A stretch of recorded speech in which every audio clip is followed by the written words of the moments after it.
L'auditorium bourdonnait d'anticipation alors que le public s'installait dans ses sièges.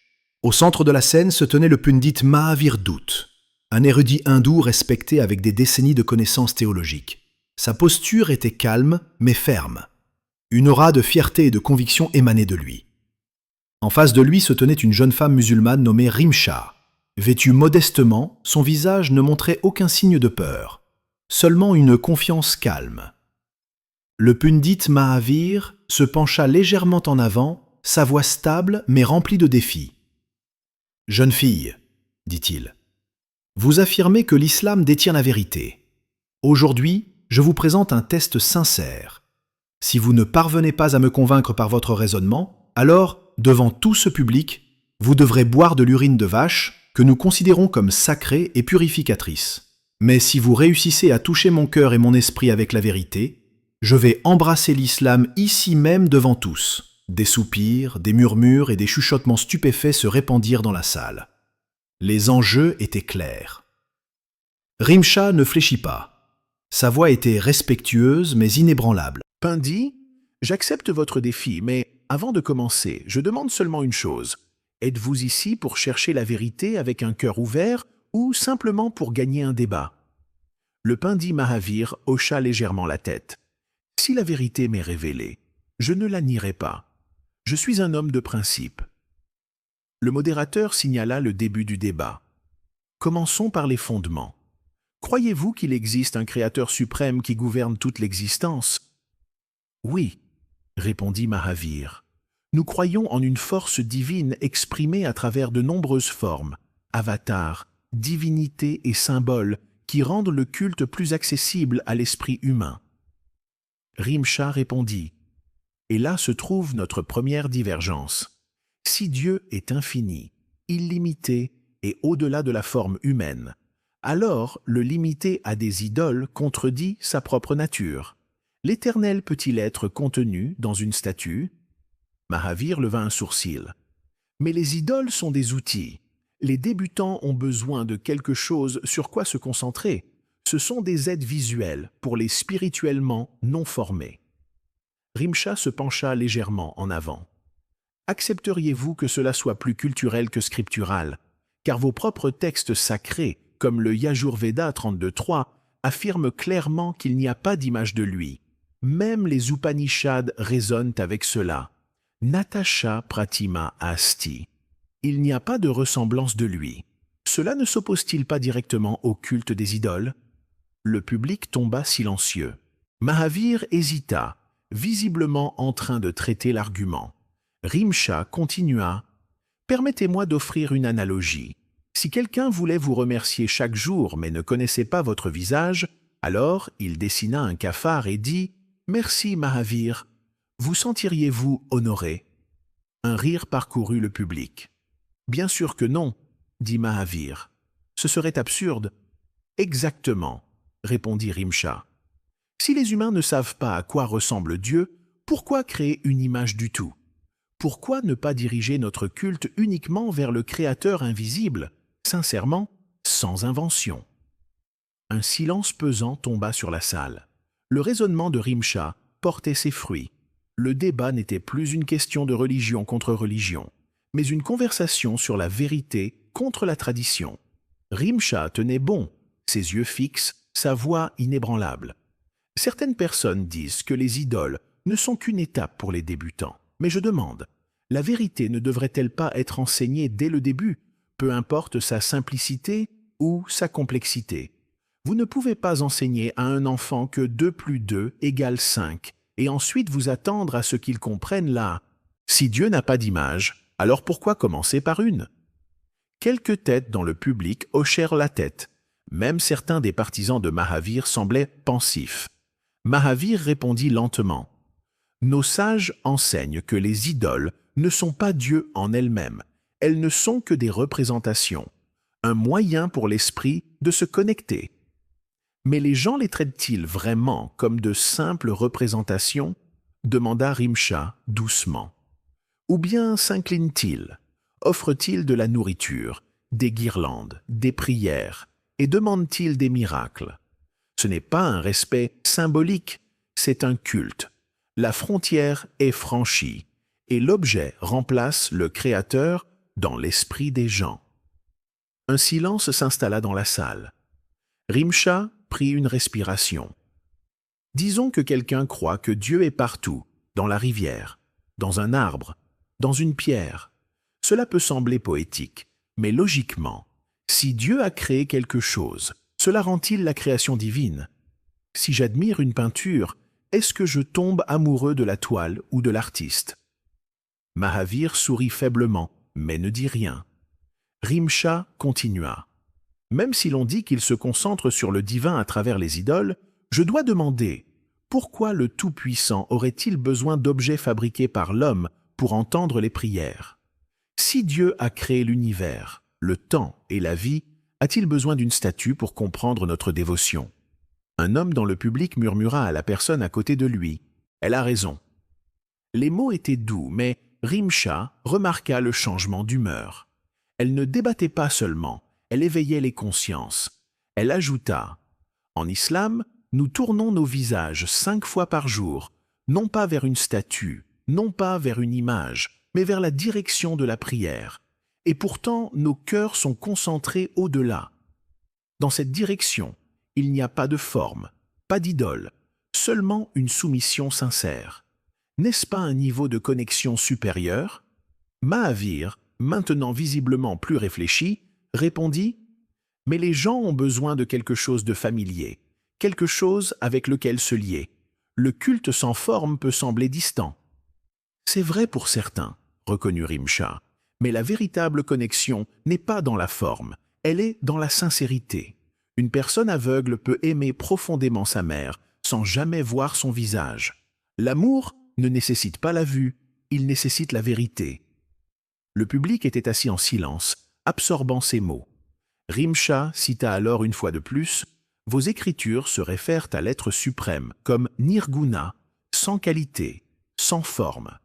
Si c'est la vérité de votre propre tradition, alors orner des statues et effectuer des rituels autour de leur apparence semble être une contradiction, pas un compliment. » Mahavir baissa les yeux sur ses notes, puis les releva. « Mais la tradition réconforte les gens. » « La tradition n'est pas toujours la vérité, » dit Rimsha doucement. « Certaines traditions ont promu la superstition, l'inégalité et la peur. Devons-nous suivre quelque chose parce que c'est ancien ou parce que c'est juste? » Il n'y avait plus de rire, plus de bavardage, juste des cœurs silencieux et concentrés. Rimsha ne parlait pas pour vaincre, elle parlait pour éveiller. La vérité ne devrait jamais être retardée, même pour le confort. Le silence dans l'auditorium ressemblait à un souffle collectif retenu. Mahavir se pencha légèrement en arrière, le poids des mots de Rimsha flottant dans l'air immobile. Il plia les mains devant lui et dit d'un ton plus contemplatif « Vous avez bien cité nos textes et votre logique est aiguisée. Mais que se passe-t-il si l'interprétation varie? Que se passe-t-il si tous les hindous ne s'accordent pas à dire que Dieu doit être sans forme? » Rimsha hocha la tête. L'interprétation peut varier, mais la logique ne varie pas, et la vérité reste constante. Réduisons cela à son essence. Si Dieu est au-delà de la compréhension humaine, au-delà de la forme, de la couleur, du temps, alors le réduire à une forme n'est pas une interprétation, c'est une limitation. C'est comme essayer de piéger l'océan dans une tasse à thé. Le public réagit par de doux murmures d'accord. Même vos propres écritures, comme la Bhagavad Gita, continua Rimsha, exhortent à la soumission à l'absolu sans forme. Je n'apporte pas de croyances étrangères, je rappelle simplement ce qui était déjà là avant que les rituels ne prennent le pas sur la réalité. Mahavir prit une profonde respiration. Mais n'est-ce pas trop idéaliste? Tout le monde n'est pas prêt pour l'abstrait. Certains ont besoin de symboles pour concentrer leur esprit. C'est un point de vue valable, dit Rimsha avec bienveillance. Mais si quelqu'un n'est pas prêt pour la vérité, cela justifie-t-il de lui enseigner quelque chose de faux en attendant? Un enseignant ne ment pas aux élèves de première année simplement parce qu'ils sont trop jeunes pour des mathématiques de niveau universitaire. Au lieu de cela, il introduit la vérité de manière plus simple, sans jamais abandonner l'exactitude. La spiritualité ne devrait pas être différente. Une tranquillité réfléchie revint. Rimsha avança légèrement, ses mains calmement à ses côtés. « Permettez-moi de vous poser une question, Panditje.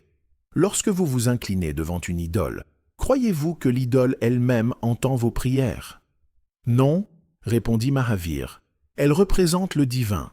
C'est un symbole. »« Alors pourquoi ne pas diriger vos prières directement vers le divin ?» demanda Rimsha. « Pourquoi placer une pierre entre vous et lui ?» Un objet intermédiaire n'existe que lorsqu'il y a de la distance, mais Dieu dit qu'il est plus proche de vous que votre veine jugulaire. Quelle distance imaginons-nous, sinon celle que nous avons inventée nous-mêmes? Une femme au premier rang cligna des yeux, des larmes se formant dans ses yeux. Elle n'était pas sûre pourquoi, mais quelque chose la touchait à un endroit au-delà de l'intellect. « Les symboles sont un réconfort, » murmura Mahavir. « Ils donnent aux gens un sentiment de présence. » « Mais le réconfort n'est pas toujours la vérité, » répondit Rimsha doucement. Les gens trouvaient autrefois du réconfort dans les superstitions, dans les divisions de caste, même dans l'injustice.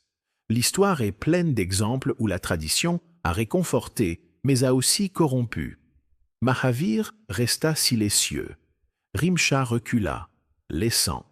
Sa voix tomba dans un registre plus doux. « Lorsque je me tiens en prière, je ne m'incline pas devant une forme, mais devant le Créateur de toutes les formes.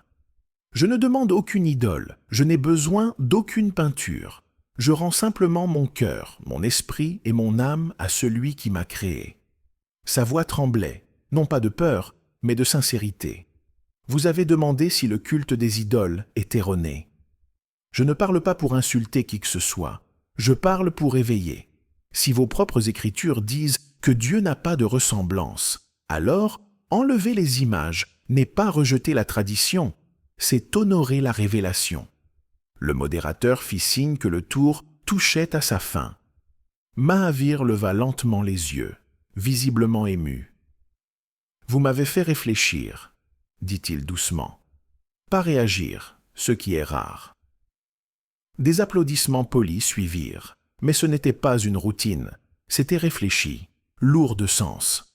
L'atmosphère avait changé. Après une courte pause, l'auditorium était à nouveau rempli d'un silence inhabituel, non pas le silence de l'ennui, mais le silence de la réflexion. Mahavir Dutt retourna sur scène, sa précédente assurance remplacée par une profonde humilité visible. Rimsha était déjà à sa place, les mains reposant doucement sur le pupitre. Mahavir se racla la gorge et demanda « Vous avez parlé des Écritures et de la logique, mais la foi est plus qu'un intellect. De nombreux hindous, y compris moi-même, ont eu des expériences spirituelles, des rêves, des visions, des sentiments de paix pendant le culte. Dites-vous que ceux-ci sont invalides ?» Le ton de Rimsha resta chaleureux et respectueux. « Non, les émotions et les expériences spirituelles sont réelles, et elles comptent, mais elles doivent être pesées par rapport à quelque chose qui ne change pas. Des gens de toutes les religions ont eu des rêves et des visions, chrétiens, bouddhistes, hindous, même des athées. Mais est-ce que tous représentent la vérité? La sincérité est puissante, mais à elle seule, ce n'est pas une boussole. La réalité doit être le guide. » Mahavir écouta attentivement. « Imaginez, » continua-t-elle, « un homme assoiffé boit d'un ruisseau. Cela étanche sa soif, mais l'eau est polluée. Cela semble juste sur le moment, mais cela lui nuit lentement. C'est pourquoi Dieu a envoyé la révélation pour nous corriger lorsque les sentiments seuls nous égarent. »« Mais qu'en est-il de la bonté ?» demanda Mahavir. « Si une personne vit avec gentillesse, aide les autres, ne nuit à personne et suit son chemin avec un cœur pur, n'est-ce pas suffisant? C'est noble, acquiesça Rimsha, mais ce n'est pas complet. Imaginez une infirmière donnant sincèrement le mauvais médicament à un patient. Son cœur est pur, mais le résultat cause toujours du tort. Dieu demande de la sincérité, oui, mais aussi de l'exactitude. Il a envoyé des directives pour que nous ne soyons pas laissés à deviner. » Le public se pencha à nouveau, visiblement touché. Mahavir insista davantage. Que se passe-t-il si quelqu'un n'a jamais entendu parler de l'islam? Est-il automatiquement condamné? Rimsha répondit clairement. Non. L'islam enseigne que ceux qui n'ont jamais reçu le message ou qui n'ont pas pu le comprendre en raison de leurs circonstances sont jugés équitablement. Dieu n'est pas injuste, mais une fois que quelqu'un entend clairement la vérité, il est responsable de ce qu'il en fait. Un homme silencieux dans la troisième rangée expira profondément, comme soulagé. « Vous avez dit que l'islam ne demande pas de foi aveugle, » dit Mahavir. « Mais certaines choses dans chaque religion nécessitent une croyance sans preuve. » « Bien sûr, » répondit Rimsha, « mais seulement après que les fondations soient solides. En mathématiques, une fois que vous comprenez les bases, vous faites confiance aux étapes plus complexes. De même, une fois que quelqu'un est convaincu de l'existence de Dieu, de sa perfection et de l'authenticité de son message, alors faire confiance à sa sagesse invisible devient logique.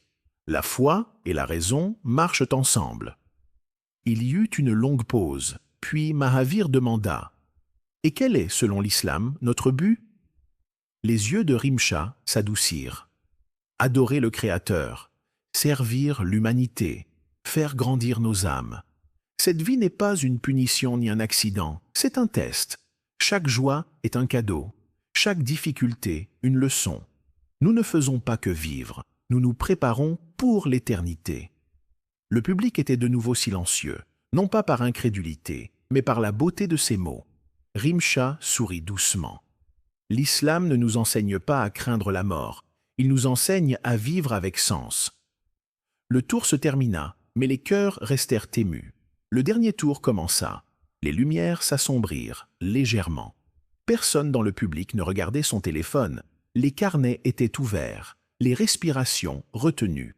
Ce n'était plus juste un débat, c'était devenu un moment de profonde réflexion personnelle pour beaucoup. Le pindi Mahavir se pencha en avant. Sa voix était maintenant plus douce. « Rimsha, vous parlez de connexion avec Dieu, de vérité, de paix. Mais laissez-moi demander directement. Comment savez-vous que le prophète Muhammad était vraiment un messager de Dieu? De nombreux leaders spirituels sont venus et partis. Qu'est-ce qui le rend différent? » Rimsha hocha la tête, comme si elle anticipait la question. « C'est vital. Le prophète Muhammad. Le pays ne serait pas musulman. Aucune armée n'y est jamais allée. L'islam s'est répandu par le commerce, l'éthique et l'exemple. Même en Inde, malgré des siècles de domination musulmane, la majorité est restée hindoue.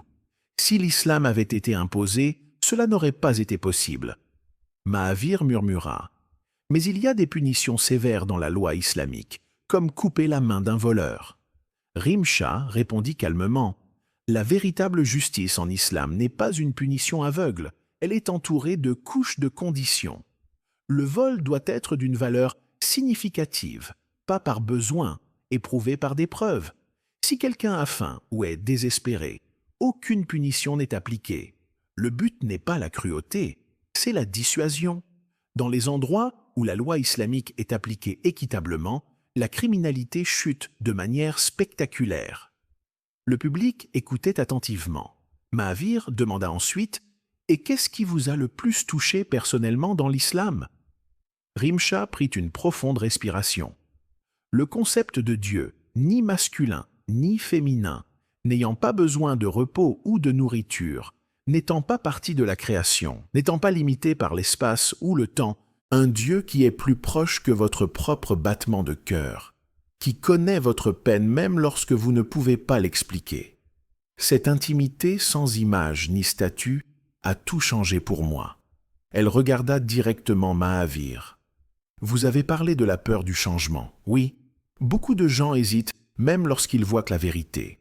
Mais demandez-vous, la peur du changement est-elle plus grande que la peur de mourir sans jamais s'être soumis à la vérité?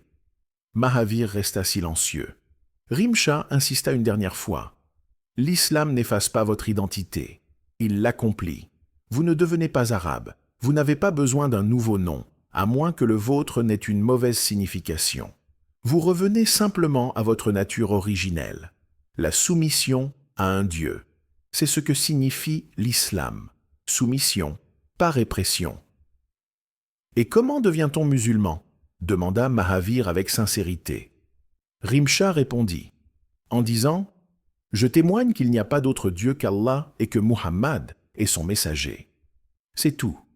Pas de temple, pas de frais, pas de paperasse, juste la vérité entre vous et votre Créateur. L'auditorium était silencieux. Quelques personnes s'essuyèrent les yeux. Les lèvres de Mahavir tremblaient légèrement. Et si quelqu'un n'est pas prêt? Rimsha sourit doucement. Alors continuez à chercher, demandez, réfléchissez, priez, mais ne retardez pas indéfiniment.